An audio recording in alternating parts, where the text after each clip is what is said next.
যখন হযরত উমরের গোসল দেওয়া হইতেছিল, হযরত উমরের পিঠের ভিতরে চাবুকের বাড়ির দাগ দেখা যায়, ঘা হয়ে গেছে দেখা যায়।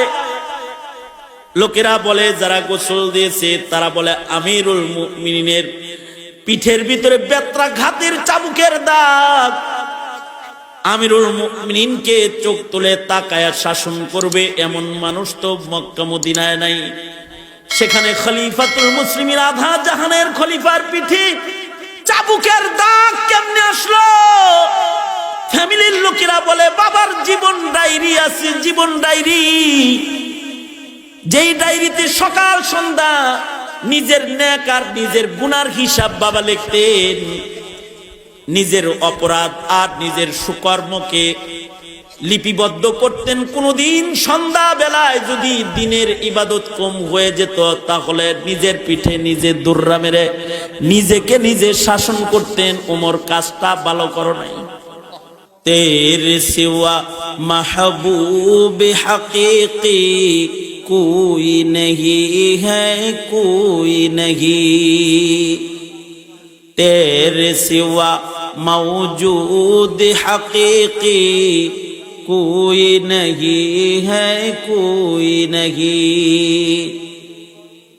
यादों में तेरे सबको भुला दूं, कोई ना मुझको याद रहे, सब खुशियों को आग लगा दूं, खानाए दिल आबाद रहे, अब तू रहे बस तादमे आखिर, अब तू रहे बस तादमे आखिर, विरद जुबा आए मेरे इलाह, ला इलाहा इल्लल्लाह, ला इलाहा इल्लल्लाह, ला इलाहा इल्लल्लाह, मुहम्मदुर রাসূলুল্লাহ। তো আমি যে কথা বলতেছিলাম, এই উম্মতের শ্রেষ্ঠ মানুষ হলেন আবু বকর। আবু বকরের শ্রেষ্ঠত্বের মূল কারণ হলো তার তাকওয়াল্লাহ। এক লুকমা হারাম খানা পেটের ভিতরে হজম করতে দেয় নাই। এই উম্মতের সবচেয়ে মর্যাদার মানুষ আবু বকর হয়েছেন তার তাকওয়াল্লাহর কারণে। আবু বকরের পরে এই উম্মতের ভেতরে যার দাম, তিনি হলেন হযরত ওমরে ফারুক রাদিয়াল্লাহু আনহু। ঠিক নবীজির কদমের কাছে দুইজন শুয়ে রয়েছে, এমনিতেই নবীজির কদমের কাছে তারা জায়গা পায় নাই। নবীজির কবরের পাশে, নবীর হুজরার ভেতরে তাদের কবর থাকার জায়গা। হাসরের মাঠে তারা নবীজির সাথে আল্লাহর আদালতে দাঁড়াবে। মূলধন কি? কোন ধনের কারণে তাদের এত দাম? টাকার কারণে না, পয়সার কারণে না, সৌন্দর্যের কারণে না, তাদের আধিপত্যের কারণে না।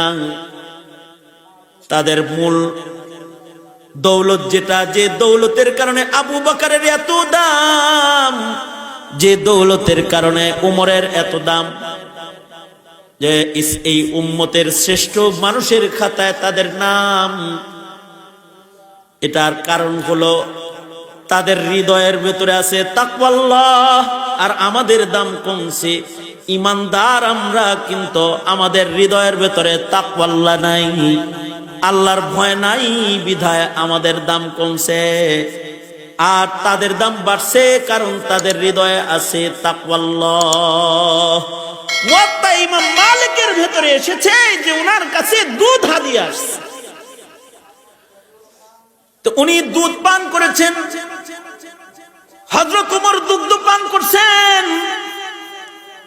দুধ খাওয়ার পরে হযরত ওমর বলতেছেন, এই তুমি যে আমাকে দুধ হাদিয়া দিলা, তোমার দেয়া হাদিয়ার দুধ আমি পান করলাম, তোমার এই দুধগুলা কি তোমার বাড়িতেই তোমার ঘরে পশু লালন পালন করা পশুর দুধ কি আমায় তুমি হাদিয়া দিয়েছো নাকি? আগন্তুক বলে আমিরুল মুমিনিন, দুধগুলা সদকার দুধ। কে সদকা দিচ্ছে? বাইতুল মালের উট ছাগলের দুধ যেটা গরিব মানুষের ভেতরে বন্টন করা হয়।